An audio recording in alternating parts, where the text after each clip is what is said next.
saludarles, bienvenidas y bienvenidos a DPC. Señoras y señores. Sí, señor. Espérense, no, todavía no. Señoras y señores, hoy cumplimos un año al aire en este programa. Qué gusto y qué privilegio. Para mí ha sido este año un verdadero privilegio dirigir este equipo, trabajar con personas tan talentosas y respetadas por mí, en el staff, en la producción, en el equipo editorial. Gracias de verdad a todos ustedes por hacer posible el programa, pero nada de lo que hemos hecho en todos estos 12 meses, Rivas, sería posible sin ustedes. Absolutamente nada. Ustedes han hecho que este programa se vea durante un año en sus casas, celulares, en sus oficinas. ¿Dónde más, Rivas? En la micro, en los microbuses de México, en la estética, en los mercados, en la central de abastos, en Cuautitlán Izcalli. No empecemos por municipios porque si no nos van a decir, aquí en Ciudad Juárez, ¿por qué no nos mandaste saludar? Aquí en Coatzacoalcos ya no te vamos a ver por hijos, ¿no? Vamos a hablar de lugares, mercados, las centrales de abasto, la central de abasto. En el Torito.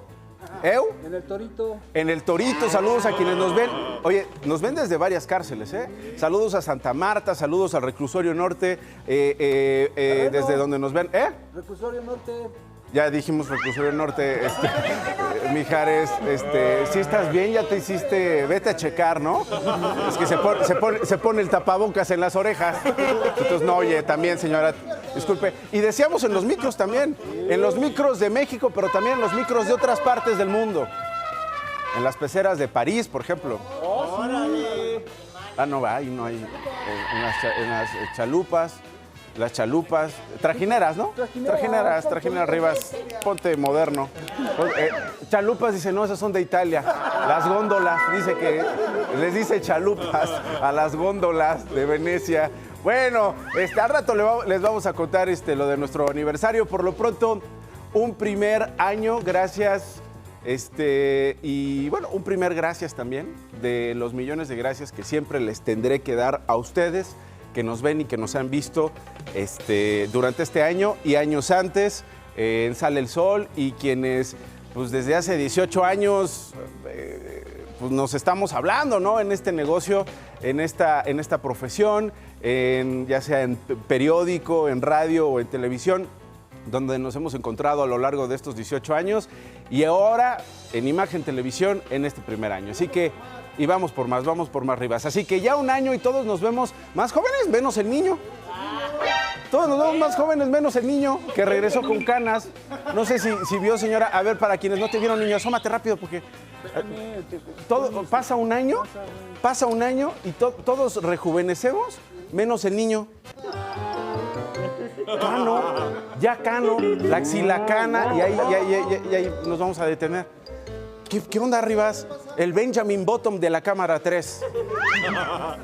Bueno, como todos los días, aplauso al personal médico y personal de todos los oficios, médicos y no, que enfrentan con su vida y la de sus familiares a los que ponen en riesgo para salvar nuestra vida. Gracias, señoras y señores. Y por cierto, ayer fue día de la enfermería.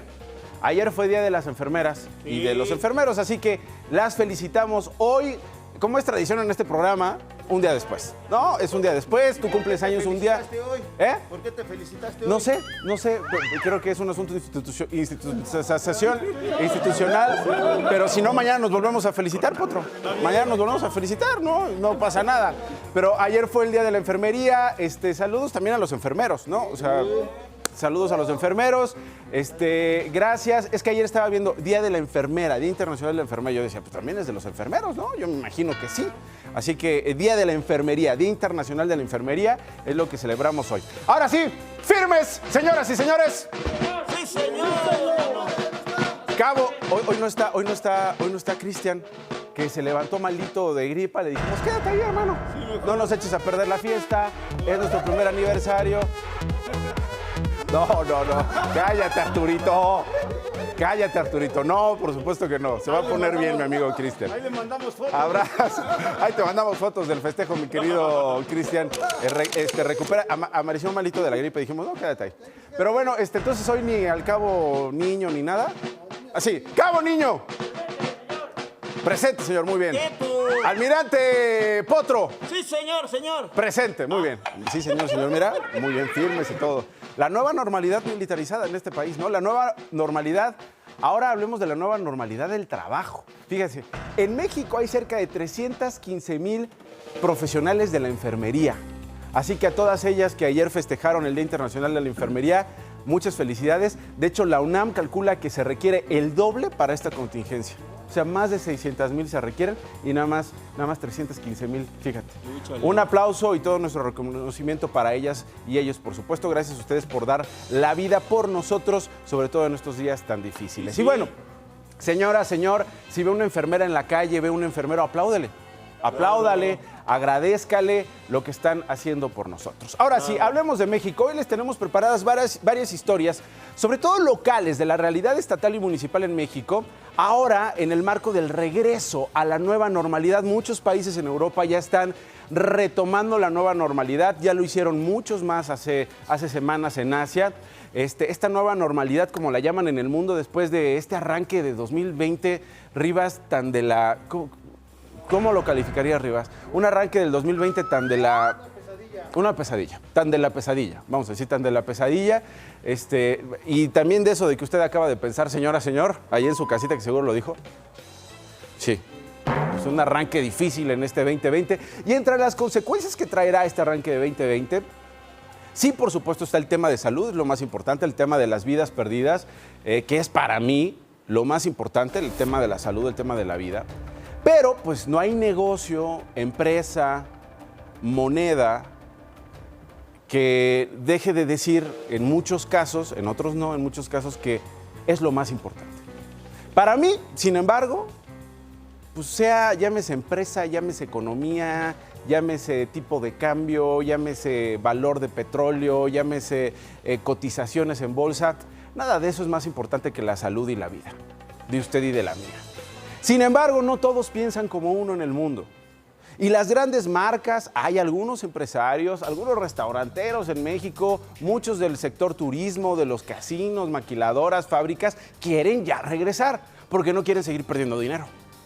No quieren seguir perdiendo dinero, es la neta. Está bien, no más que una duda.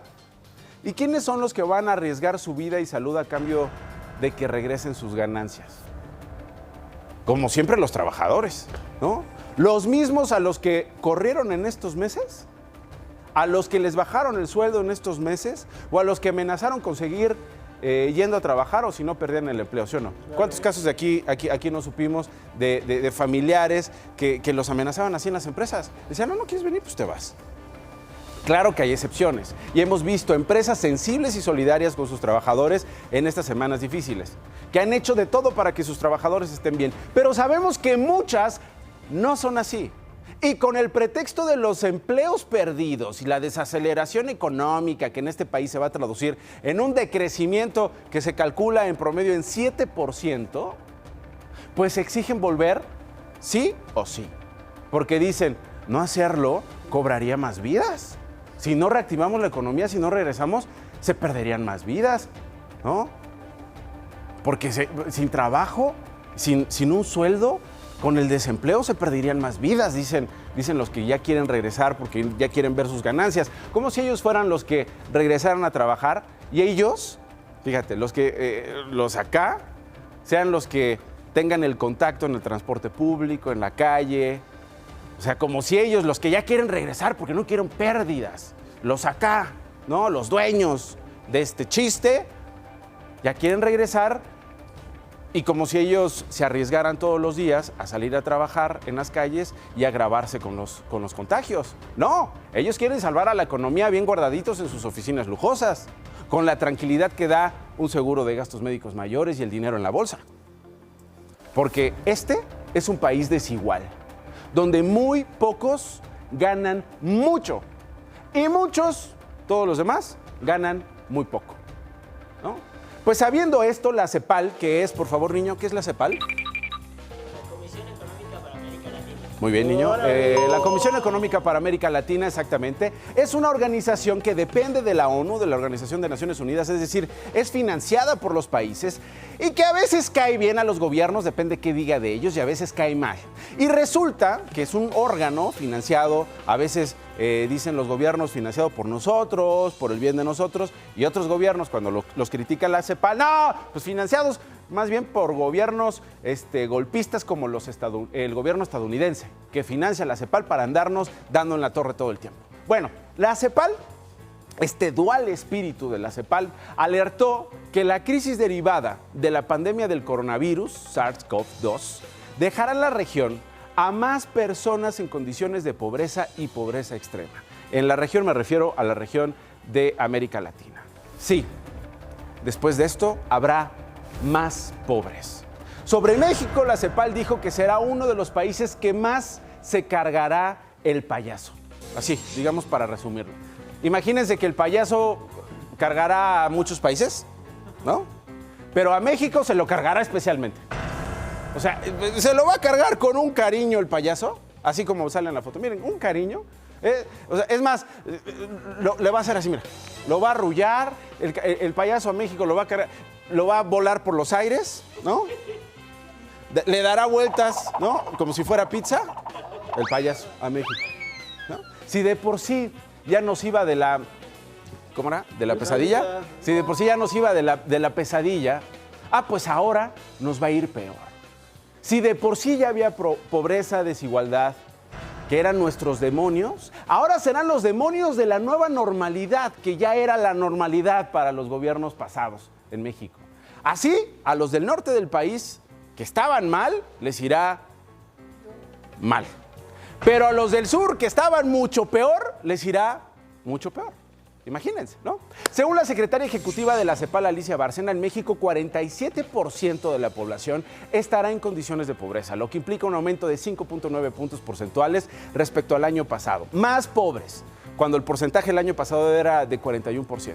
Ahora subirá este porcentaje. La pobreza extrema aumentará 11.1%, ¿no? Pasará de 11.1% en el 2019 a 15.9% en el 2020. Otro aumento. Repito, nos está cargando el payaso. Y no solo por el COVID, sino desde antes. Desde antes ya nos cargaba porque los gobiernos no supieron combatir la pobreza. No supieron combatir la desigualdad. Ni el sector privado demostró interés, ese que ahorita quiere regresar. No, ese que ahorita ya le urge ya las ganancias, no pudo terminar con esos demonios, no se comprometió, como muchas empresas sí lo hicieron, a ser solidarios y a combatir la desigualdad entre sus trabajadores. Hoy esos demonios siguen predominando. Y ahí están las consecuencias de tener un país pobre y desigual, señora y señor. Que viene entonces el COVID y nos sigue cargando el payaso y a México lo carga con mayor gusto. Hasta con saña parece que lo carga. De esos amores que como cuando tu tía te agarraba de los cachetes arriba, que decías, mi chiquito cachetón, te daba un beso y decías, tía, ya no me beses. Así nos está cargando con ese cariño el maldito payaso. En materia de desigualdad, México registrará un aumento en el índice de Gini, que es un indicador que mide esta condición de desigualdad en México y en varias partes del mundo, bueno, en el mundo. Un aumento de la desigualdad de los ingresos en 2020 de 3% o más. Si de por sí ya había una desigualdad donde unos ganan más y otros ganan menos claramente, ahora eso se verá marcado 3% más. Es decir, aún habrá más que ganarán poco y aún habrá pocos que ganarán mucho. Esa brecha todavía se abrirá más. El Consejo Nacional para la Evaluación de la Política de Desarrollo Social, que es el Coneval, que es un de verdad valiosísimo y muy respetado órgano gubernamental mexicano, que tiene autonomía y capacidad técnica, y que además siempre nos dice objetivamente cuál es la situación de la política social en México, y que además el Coneval mide la pobreza en nuestro país. Publicó el lunes un documento bien interesante que se llama La política social en el contexto del COVID-19 en México. ¿Qué dice el documento? Sí, nos confirma que el payaso no solo nos está cargando, sino además está bailando el payaso de rodeo con nosotros en México, pero con una hazaña impresionante. El Coneval calcula una caída del ingreso equivalente al 5% y una reducción más pronunciada para los hogares en pobreza urbana. Es decir, los que son pobres la van a sentir todavía más complicada en estos meses. Habrá entre 8.9 y 9.8 millones más de pobres en México. El número total de personas en situación de pobreza extrema por ingresos se podría incrementar entre 6.1 y 10.7 millones de personas más a las que ya venían registradas con los otros parámetros de varios tipos de pobreza. Quienes no podrán comprar ni siquiera una canasta alimentaria con su sueldo sería de 37.3% a 45.8% solo en el segundo trimestre del 2020. Gente que no podrá comprar lo básico para poder sobrevivir. Y sí, mujeres, ustedes serán las más afectadas en un país que normalizó la desigualdad entre ustedes y los hombres. ¿Cuándo es un buen momento para regresar? ¿Cuándo debemos regresar? Esa es la pregunta que muchos están haciendo en el mundo y en México. ¿Cuando haya una vacuna y todos estemos relativamente seguros? ¿O cuando los dueños del dinero lo dispongan con sus influencias? En un país tan desigual, con tanta desigualdad, todos los países tendremos acceso a la vacuna y dentro de ese país tan desigual como México, todos los mexicanos tendremos acceso a esa vacuna, ¿no? Una vacuna que tal vez exista en 10, 20 o 36 meses. México, gracias al canciller Marcelo Ebrard, ya se sumó a la coalición para las innovaciones de preparación para las pandemias, cuyos países miembros andan buscando la vacuna. Esta vacuna que, insisto, puede venir en 10 meses, puede venir en 20 meses o en 36 meses. Y cuando llegue al México de las desigualdades, ¿cuántos podrán ponerse la vacuna? Vamos a ver lo que ocurre. Por lo pronto, oigan, una historia que me llamó mucho la atención. Le agradezco al doctor Marco Antonio Cantú Cuevas, secretario de Salud de Morelos, que me tome la llamada. Secretario, ¿cómo está? Buenos días.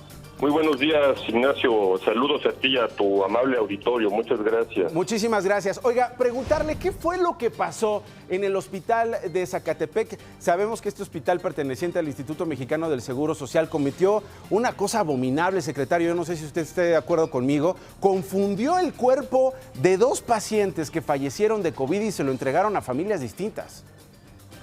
Bueno, desafortunadamente nos enteramos de esta noticia por propia voz del encargado de la delegación en el estado. Ahora tiene nombre de coordinador, ya no es delegado. Y él mismo en una rueda de prensa expresó esta noticia. Tú sabes, el Instituto Mexicano de Seguro Social es una gran institución y bueno, tiene su representante, tu servidor como secretario de Salud del Estado, pues es la cabeza del sector. Sin embargo, el Instituto Mexicano de Seguro Social es una institución federal que tiene sus propias políticas, su propia normativa y obviamente sus propias responsabilidades. Sabemos de este incidente, y bueno, es algo que lamentablemente sucedió, pero me parece ser que el señor delegado está tomando algunas acciones ya para que esto no vuelva a ocurrir. Ok, pero ¿está de acuerdo que además la explicación que da, secretario, este coordinador, que si no me equivoco es Francisco Monsiváis Salinas, de decir, no, pues es que no se alcanza a ver con el plástico que traen los cuerpos la identidad de los cadáveres? ¿Qué es eso? Bueno, yo creo que sí, ahí la identificación de los cadáveres debe ser algo muy, muy importante. Cuidadoso, ¿no? Cuidadosísimo. Claro. Hay una serie de protocolos desde que baja el cadáver del piso o de la unidad de cuidados intensivos hasta llegar al mortuorio de cualquier unidad hospitalaria.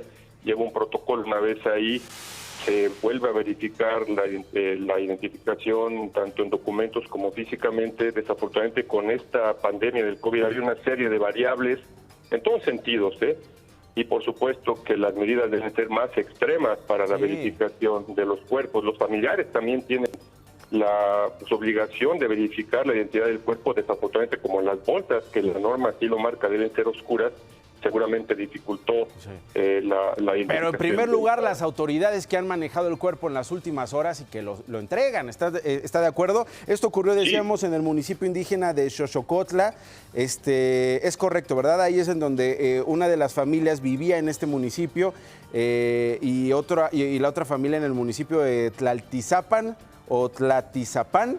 Es Tlaltizapán y Xochocotla, pero mira, comento, realmente yo no sé cómo llegaron directamente al Instituto Mexicano de Seguridad. Son derechohabientes del seguro y bueno, nosotros no tenemos una dirección con todo lo para poder verificar nosotros esto, pero es el Seguro Social quien definitivamente está aplicando las normas. Yo creo que aquí fue un lamentable incidente. Estoy seguro que, y repito, el Seguro Social es una gran institución, es verificar bien el protocolo, los procedimientos. Para que no vuelva a ocurrir. Exactamente. Aquí lo más importante es que esto no vuelva a suceder. Sí, finalmente, secretario, preguntarle, el reporte es de última hora, más de 100 personas en varias partes de la República Mexicana han fallecido por consumir alcohol adulterado. Entre las entidades donde se consumió en las últimas horas y donde seguramente usted tiene reportes de personas fallecidas por alcohol adulterado es el estado de Morelos. ¿Qué reporte tiene, doctor? Sí, nosotros desafortunadamente tuvimos el conocimiento de que en un municipio a la región sur oriente de nuestro estado, conocido como Azochapan, en una comunidad específica allí que se llama Telistac, en un establecimiento de estos que no cumplen con toda la reglamentación, se vendieron bebidas adulteradas. Las acciones que la Copricem ya tomó ahí fue ir a verificar, decomisaron varias garrafas. La persona que estaba a cargo, es un lugar clandestino, no es un lugar abierto al público. Entonces varias personas consumieron alcohol ahí y desafortunadamente tuvimos varios decesos. Tenemos 15 lamentables defunciones ahí, 15. 4 personas están en los hospitales graves, 3 en los hospitales de Servicio de Salud del Estado de Morelos y 1 más en el ISSSTE. Están graves y bueno, ya están tomando las acciones tanto legales como de salud para poder rastrear de dónde vino este alcohol. Parece que es una bebida que se preparó ahí mismo, están examinándose en laboratorios de salud. ¿Cómo se llama la bebida, doctor? No tiene un nombre específico, le llaman, déjame checarte, valeriana, algo le pusieron así, pero no es una preparación comercial. Es una bebida que ahí se prepara in situ con una mezcla de diferentes licores. Ok, y que provocaron la muerte de estas 15 personas ya confirmadas por el secretario de Salud allá en Morelos. Doctor, si le parece, mantenemos la comunicación. Por lo pronto le agradezco sus respuestas. Ignacio, muchísimas gracias a ti por permitirme decir en el auditorio. Cuando gusten, estamos a sus órdenes. Gracias. El doctor Marco Antonio Cantucueva, secretario de Salud del Estado de Morelos. Los periódicos. Excelsior.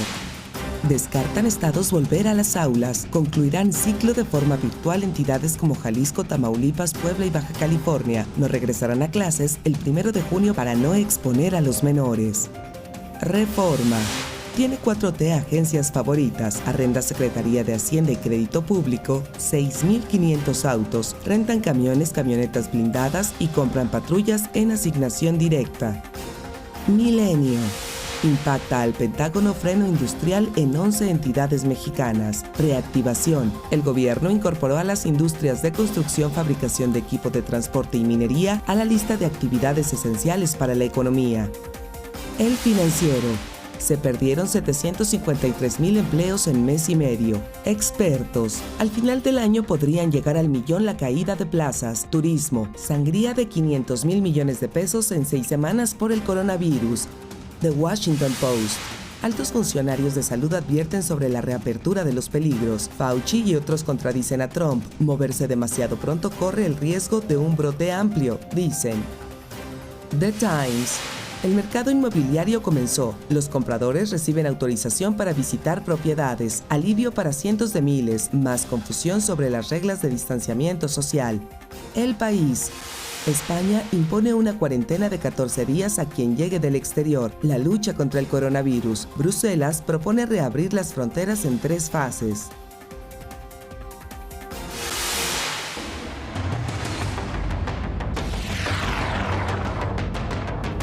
Déjeme le cuento lo último en información acerca del COVID. Roberto Velasco, el vocero de la Cancillería mexicana, informó ayer por la noche que resultó positivo el coronavirus. En su cuenta de Twitter, el funcionario escribió: informo que hoy resulté positivo al COVID-19, permaneceré en casa coordinando a distancia las labores a mi cargo. Pero hay más. La Secretaría de Salud Federal dio a conocer que México superó los 38,300 casos positivos de coronavirus, un incremento de 1,997 casos más que los registrados hasta el corte de este lunes. 38,000 324 los casos confirmados, recordando que estos son los casos acumulados desde el 27 de febrero que se confirmó el primer caso. Sin embargo, es solo la cuarta parte de estos, 8.817, los que iniciaron con signos y síntomas de enfermedad en los últimos 14 días. José Luis Salomía, director general de epidemiología, detalló que en las últimas 24 horas se registraron 353 decesos por COVID-19, un promedio de 14 fallecidos por hora. Son 3.926 las defunciones que hasta el momento se han confirmado con pruebas de laboratorio positivas. Fabiana Cepeda, titular de la División de Programas de Enfermería del IMSS, informó que dio positivo a la prueba de coronavirus. Dijo que sigue las recomendaciones de los médicos y se encuentra en aislamiento. 46 enfermeras del Instituto Mexicano del Seguro Social, en 11 estados del país, han sido agredidas durante la contingencia. En el marco del Día Internacional de la Enfermera, se dio a conocer una campaña de sensibilización sobre la importancia del respeto al personal de salud. En Tulancingo, Hidalgo, vecinos de la colonia San Nicolás se manifestaron contra la posibilidad de que un motel se acondicione para hospedar a médicos y enfermeras que atienden casos de COVID-19. Los gobiernos de Nuevo León, Coahuila, Tamaulipas, Jalisco y Morelos descartaron el regreso a clases a principios de junio, como lo sugirió la SEP. Estas entidades se preparan para concluir el ciclo escolar de forma virtual, mientras que Michoacán, Puebla y Baja California Sur advirtieron que retornarán a las aulas hasta que las condiciones sanitarias sean las adecuadas. Un empleado de atención ciudadana de la Presidencia de la República que laboraba en Palacio Nacional y tenía contacto directo con quienes llevaban peticiones murió a causa de COVID-19. China anunció que someterá a los residentes de Wuhan a pruebas de detección de COVID-19. Esto tras el resurgimiento de la enfermedad.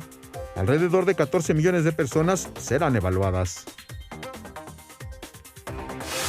Allá en China, donde regresaron y comenzó el rebrote. Por cierto, ayer en la noche, pues estas escenas se registraron en Palacio Nacional. El presidente convocó a la jefa de gobierno, al gobernador del Estado de México. Allá había varios secretarios de Estado.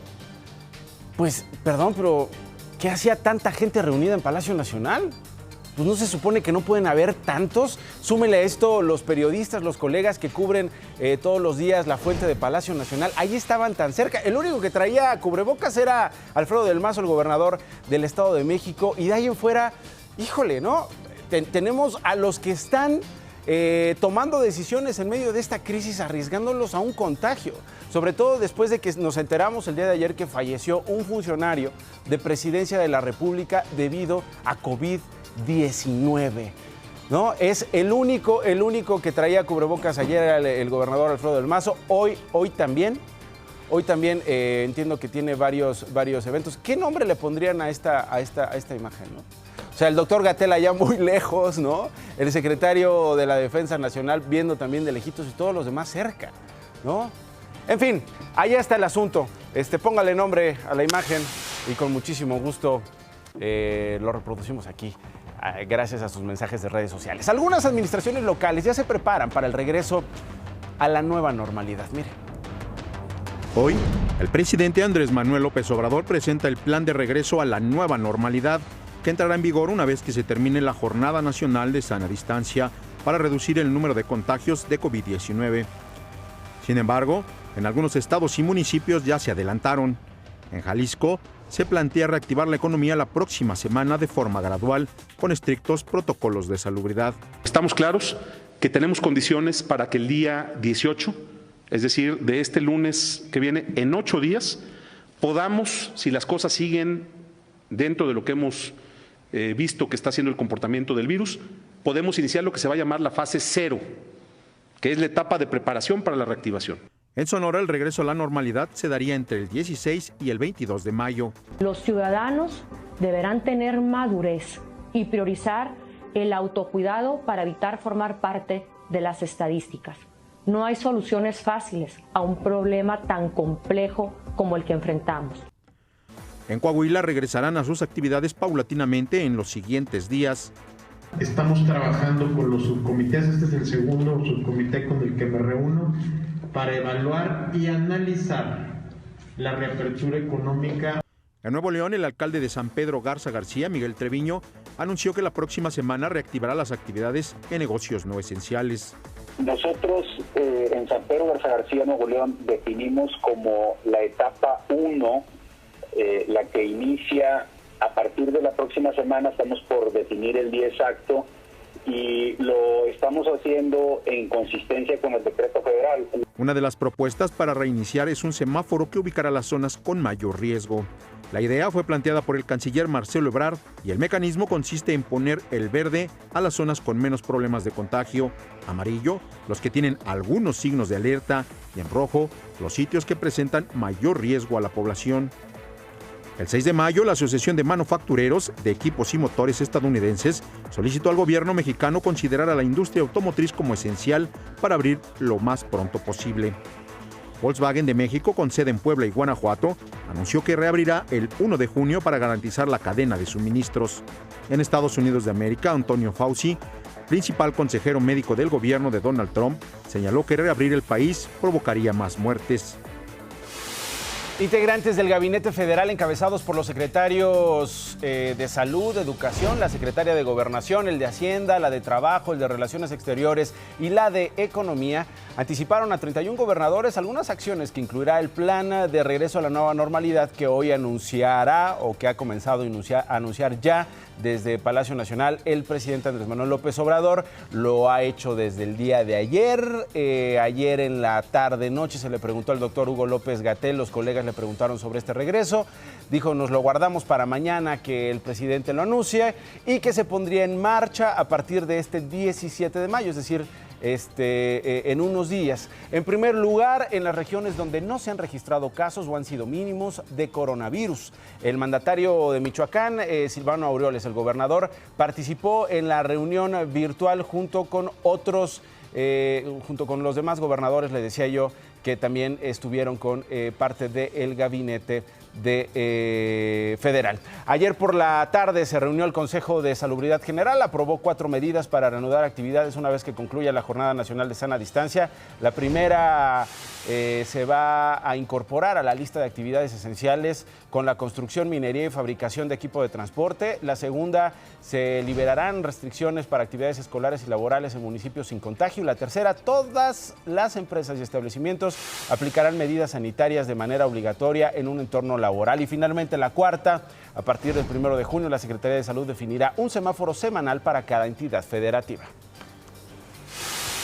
No vamos a regresar a las condiciones previas a la epidemia, vamos a regresar al final de la Jornada Nacional de Sana Distancia, que será el próximo 30 de mayo, a unas condiciones que implica la Jornada Nacional de Sana Distancia, llegan a su fin, llegan al fin programado, pero dada la heterogeneidad de la transmisión, dado que tendremos ciudades, metrópolis, zonas, estados que tienen procesos de alta transmisión, procesos de inicio de la alta transmisión, esos lugares no podrán relajar las medidas de confinamiento.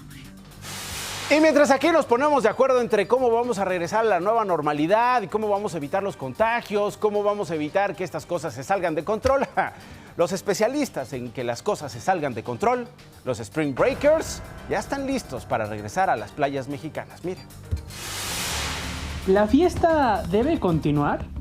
Estaremos esperando una respuesta contundente y definitiva por parte de las autoridades sanitarias del Gobierno de México y también una respuesta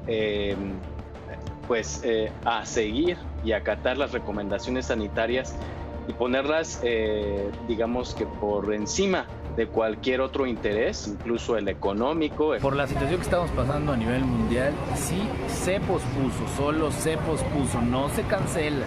Empresarios y asociaciones civiles buscan la manera de certificar Los Cabos, Baja California, como un punto limpio para atraer el turismo, aunque esto pueda presentar un rebote de coronavirus. Autoridades estatales determinaron que en junio se abrirán operaciones en diferentes ámbitos con el fin de reactivar la economía, por lo que en medio de la pandemia, empresarios tendrán que ser muy responsables para poder controlar el virus. Y todos los empresarios del centro, toda la gente de vida nocturna y bares está capacitándose, está haciendo procedimientos, los puedes ver con guantes, los puedes ver con gel antibacterial. Crearon un manual de sanitización en el que cada negocio llevará un proceso muy minucioso de descontaminación, como la fumigación. ¿Cuáles serían las consecuencias de que personas infectadas de COVID lleguen a vacacionar al país? Habría rebrotes de la COVID-19 a través del SARS-CoV-2, que es el virus que causa la COVID-19. Entonces, como ya se están viendo en Corea del Sur, en donde se decidieron abrir bares y lugares de ocio, y unos días después se tuvieron que cerrar precisamente por el incremento de casos y rebrote que está sucediendo en estos momentos en Corea del Sur. A pesar de la evidencia científica, se espera que en junio 2,000 Spring Breakers lleguen a Los Cabos. Hasta ahora, los hoteles no tienen cancelaciones. Los vacacionistas serán distribuidos en diversos hoteles para evitar cualquier situación de contagio. No nos podemos detener, una gripa no nos va a detener. Sé que es algo delicado, pero tenemos que salir a ganarnos el día a día. Pero el COVID-19 no es una gripa. Es un virus que no tiene vacuna y que exige mayor preocupación por la vida humana sobre el dinero que muchos empresarios quieren volver a ganar. ¿Es viable reabrir las playas del norte del país en junio? Sabemos, por ejemplo, el caso de Cancún que se acaba de presentar, que ya está en una fase de disminución de casos. Esto nos puede dar una esperanza para que en un par de semanas pudiéramos empezar a pensar en reactivar este tipo de actividades turísticas, no así en el norte del país, no así en Baja California ni en Baja California Sur, en donde pues se encuentran en una fase similar a la de la Ciudad de México. Entonces debemos de esperar todavía a inicios de julio para poder comenzar a reactivar este tipo de actividades. No tenemos miedo, vamos a mantenernos. ¿Dónde va a ser el punto? ¿Quiénes no tienen miedo? ¿Los empresarios que mantienen esa postura y que no atenderán directamente a los turistas? ¿O los empleados que son los que pueden sacrificar su salud a cambio del negocio de los que mantienen su postura? De Pisa y Corre, Jorge Gutiérrez Chamorro. Bueno, así está nuestro regreso en México. ¿Cómo está el regreso en otros países, particularmente en Europa? Hasta España me voy con mi colega Pilar Velasco. Ella es periodista de la cadena SER. Pilar, ¿cómo estás? Qué privilegio tenerte aquí con nosotros. Gracias por aceptar el enlace. Cuéntame cómo ha sido en las últimas horas, en los últimos días, este regreso anunciado por el gobierno español. Pues llevamos ya unas 2 semanas, Nacho. Muchísimas gracias. Un placer estar con vosotros como siempre. Llevamos 2 semanas de lo que llamamos ya en todo el mundo la nueva normalidad. Primero, recordar que empezaron a salir los niños a la calle. Después de los niños, los adultos. En España está organizado por tramos horarios. Es decir, de 6 a 10 de la mañana los adultos pueden salir a correr o a hacer ejercicio. Disculpa un momento. Pueden salir a correr o a hacer ejercicio. A partir de las 10 de la mañana, las personas mayores también pueden salir junto con los niños. Que también tienen, los mayores pueden salir 2 horas, luego los niños tienen prácticamente todo el día hasta las 7 de la tarde, otra hora para las personas mayores, y después de 8 de la tarde a 11 de la noche los mayores. Esta confusión que he tenido yo contando las franjas horarias es la que tuvo mucha gente al principio en España, que no sabía exactamente cuándo nos tocaba salir, cuándo no. Supermercados, farmacias, ya ha abierto el pequeño comercio y en parte de España, la mitad de las provincias en España han pasado a esa primera fase. El resto nos hemos quedado en esa fase cero, digo nos, porque yo estoy en Madrid, como sabéis. Comunidad de Madrid, Barcelona, Valencia, las zonas con mucha aglomeración no estaban preparadas todavía, considerado el gobierno, no han cumplido con los parámetros que se han establecido desde el Comité de Expertos Científicos para que Madrid pueda pasar a esa fase 1. ¿Y en qué consiste, Nacho, esa fase 1? Pues supone que hay una mayor movilización, mayor permisos también para los vehículos y mayor número de comercios abiertos. Ocurre que, por ejemplo, en la fase 1 hay bares, terrazas, restauración, cafeterías, restaurantes que pueden abrir, pero han decidido no hacerlo porque se ha establecido un límite del 30%. ¿Qué les ocurre? Pues que no es rentable abrir terrazas al 30%. Entonces, seguramente esperen a esa fase 1 avanzada o a esa fase 2. Son 4 fases las que ha establecido el gobierno español. El presidente quiere establecer un estado de alarma hasta finales de junio. Estaría un poco en la línea de otros países europeos, pero en España la situación política es muy polarizada ahora mismo y el Partido Conservador, el Partido Popular, ya ha anunciado que no le daría el sí a esa prórroga, así que el presidente Pedro Sánchez tiene que un poco ver qué apoyos tiene para que continuemos en este estado de alarma, que es lo que permite pues que esa nueva normalidad se active. Finalmente, Pilar, preguntarte sobre los países vecinos. Vimos escenas en Francia de gente haciendo filas para comprar ropa, que es una cosa que de verdad, yo no dejaría el confinamiento para ir directo a comprar ropa, pero mucha gente claramente sí. También el anuncio de Gran Bretaña de regresar a la normalidad, particularmente en Inglaterra. ¿Qué decir de esto, Pilar, de estos países vecinos? Mira, es cierto, Nacho, que en Europa llevamos más semanas que en confinamiento que en México, por ejemplo. La gente está cansada y la gente está agobiada y eso es entendible, pero todos los expertos están diciendo que y la OMS en primer lugar está diciendo cuidado con la desescalada, que es más peligrosa que el primer confinamiento. Las imágenes son las que tú dices, no solo se han dado en Francia con haciendo colas de gente para comprar en muchos casos, como tú decías, tabaco y alcohol. Que quién necesita en este confinamiento, como dices, tabaco y alcohol, sobre todo para exponerse físicamente, ¿no? En Gran Bretaña también hay muchas ganas de salir y se han dado pequeñas aglomeraciones, pero cuidado, en España también, en los primeros días en los que se podía salir a la calle había aglomeraciones. Te doy un dato de Madrid, solo el fin de semana pasado, hace 3 días, hubo 100 botellones, que se llama en España, son fiestas de jóvenes en la calle. Hubo 100 fiestas en la Comunidad de Madrid que tuvieron que ser intervenidas. Bueno, ¿qué te digo? Nosotros también estamos pasando por esas, desafortunadamente. Pilar, te mando un abrazo, gracias por este enlace y mantenemos la comunicación. Gracias. Claro que sí, Nacho, gracias a vosotros, buen día. Gracias, Pilar Velasco, colega de la cadena SER. Más noticias. El IMSS reportó que durante el mes de abril se perdieron 555.247 empleos formales, de los cuales 66% fueron permanentes y el 34% eventuales. Con esa cifra, suman 685.840 puestos de trabajo perdidos en marzo y abril. La Comisión Económica para América Latina y el Caribe evaluó que la pobreza en México, al igual que en el resto de la región, aumentará. En cuanto a la pobreza extrema, consideró 3 escenarios para el país. En el más bajo, la pobreza extrema en México aumentaría en 3.8 millones, en el escenario intermedio, 4.8 millones de personas y en el más catastrófico, 6 millones de personas. En Morelos, al menos 19 personas murieron por consumir presunto alcohol adulterado en los municipios de Azochiapan y Jonacatepec. Ocurrió durante la celebración del Día de las Madres. Otras 12 personas continúan hospitalizadas. Autoridades llaman a no consumir bebidas alcohólicas hasta ubicar la fuente de intoxicación. En Puebla, también 17 personas murieron en Chinconcuautla por ingerir alcohol adulterado. 3 internos muertos y 15 heridos fue el saldo que dejó un motín en el Centro de Reinserción Social de Colima. Los reos protestaron contra la prohibición de visitas ante la contingencia sanitaria. Al exterior de la cárcel de Colima se escuchaban las detonaciones de arma de fuego y una columna de humo que emanaba del centro penitenciario.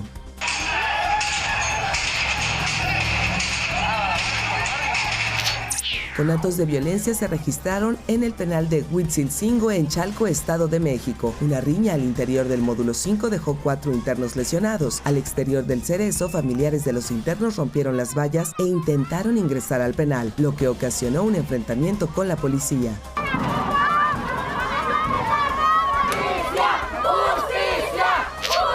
El Fondo de Naciones Unidas para la Infancia solicitó $1.600 millones para ayudar a niños que sufren crisis humanitarias. Esta cantidad es más del doble de su pedido inicial, hace 2 meses. De acuerdo con la directora ejecutiva de UNICEF, desde finales de marzo hasta ahora han recibido $215 millones.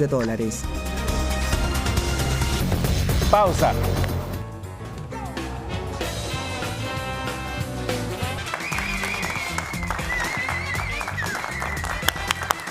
Bueno, en unos momentitos más estaremos celebrando nuestro primer año, señoras y señores, al aire, aquí en DPC. Gracias a usted que ha hecho posible estos 12 meses al aire. Pero antes, la información que siempre ha estado en primer lugar en este programa. Esta mañana la secretaria de Economía, Graciela Márquez, habló del plan de reapertura del país. Mire, así será la reapertura en México. La etapa 1. Estos municipios que hemos detectado que no tienen contagio y no tienen vecindad con contagio les hemos denominado los municipios de La Esperanza. En el corte de hoy son 269 en 15 estados.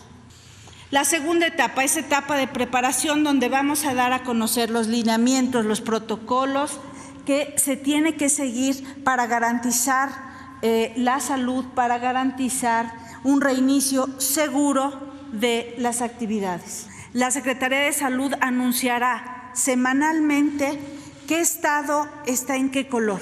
Una vez que sepamos el color de nuestro estado, vamos al semáforo y sabemos que sí y que no.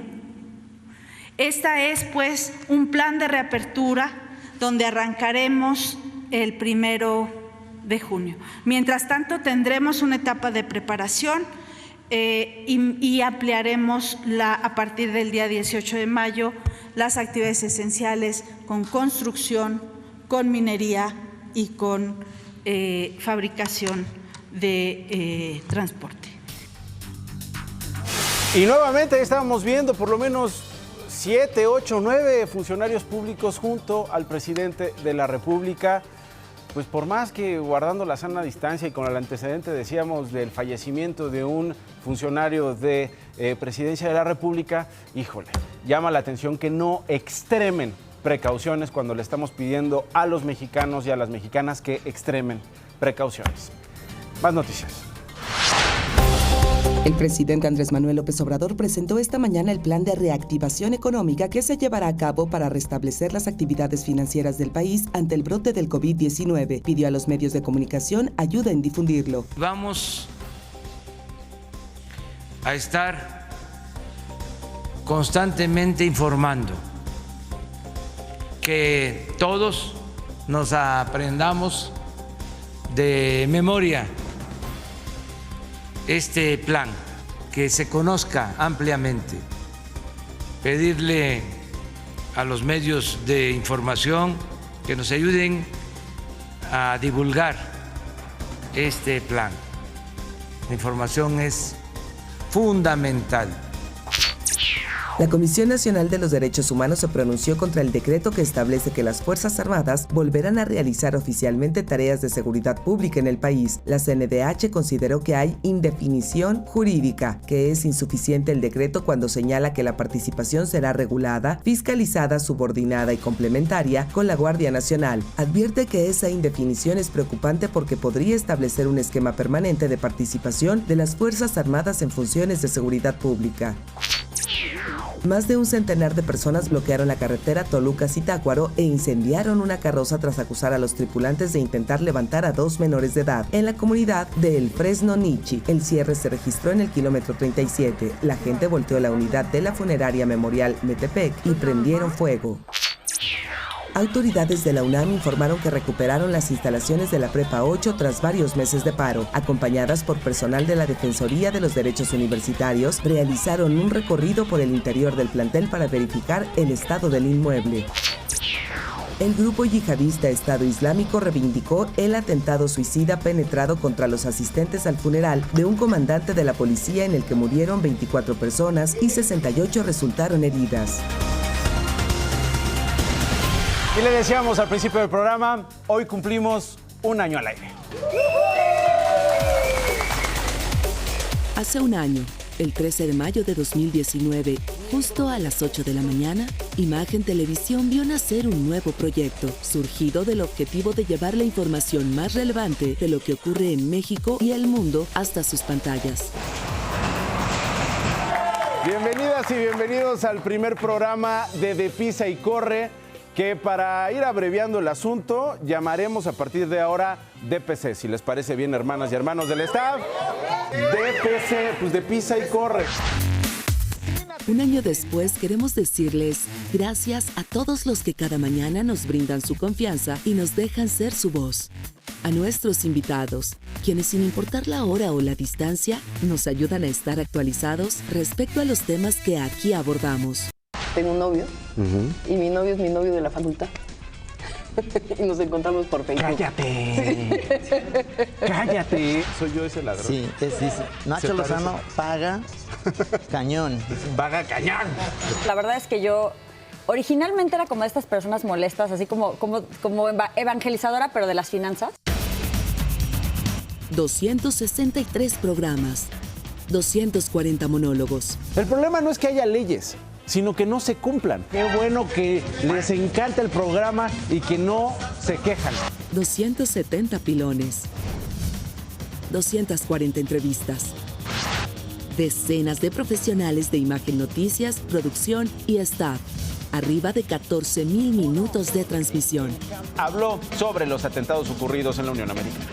Porque por ustedes y con ustedes estamos aquí. De lunes a viernes queremos refrendar nuestro compromiso por seguir indagando, investigando, buscando respuestas de las autoridades y los involucrados en las problemáticas en las que todos estamos interesados.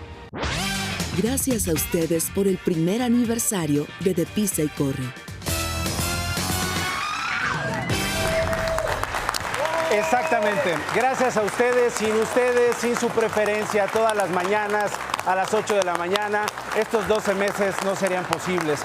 Usted es lo más importante y gracias a usted es que estamos al aire y estamos cumpliendo un año. Por supuesto, gracias también al licenciado Olegario Vázquez Aldir por apostar por este proyecto, por creer en este proyecto y por atreverse junto con Grupo Imagen a probar un formato totalmente renovado para las mañanas, inspirado en otros formatos, por supuesto. Nosotros no hemos inventado el hilo negro, simple y sencillamente seguimos los pasos de los periodistas, de los conductores, de los ciudadanos que admiramos y a los que hay que darle voz. Gracias, licenciado Olegario Vázquez Aldir. Gracias, por supuesto, al ingeniero Ernesto Rivera por todo el apoyo en este año. Gracias al ingeniero Ignacio Anaya. Gracias, Alejandro Aguirre, por hacer posible todos los días este programa. Y por supuesto, gracias a todos ustedes que pues hacemos el programa todos los días. Son decenas de nombres. Muchísimas gracias. Andrés Tobar, Jorge Gutiérrez Chamorro, todos. Carlita, pero Rivas, pero Chava, pero todos. ¿Para qué empezamos a nombrarlos? Si me da flojera, no sé. Sí, por el tiempo no podemos, pero a todos ustedes, hermanas y hermanos del staff, hermanos y hermanas de la producción, del equipo editorial, nuestros colegas reporteros, nuestros colegas redactores, nuestros colaboradores, gracias, de verdad, gracias, querido Manolo, gracias, les digo, es que aquí es donde se me van a olvidar todos los nombres, ¿qué más? Pues todos a ustedes. Sin ustedes, esto simple y sencillamente no hubiera sido posible. Así que gracias, mis queridas hermanas y hermanos del staff, gracias a ustedes, se quedan con Sal y Sol.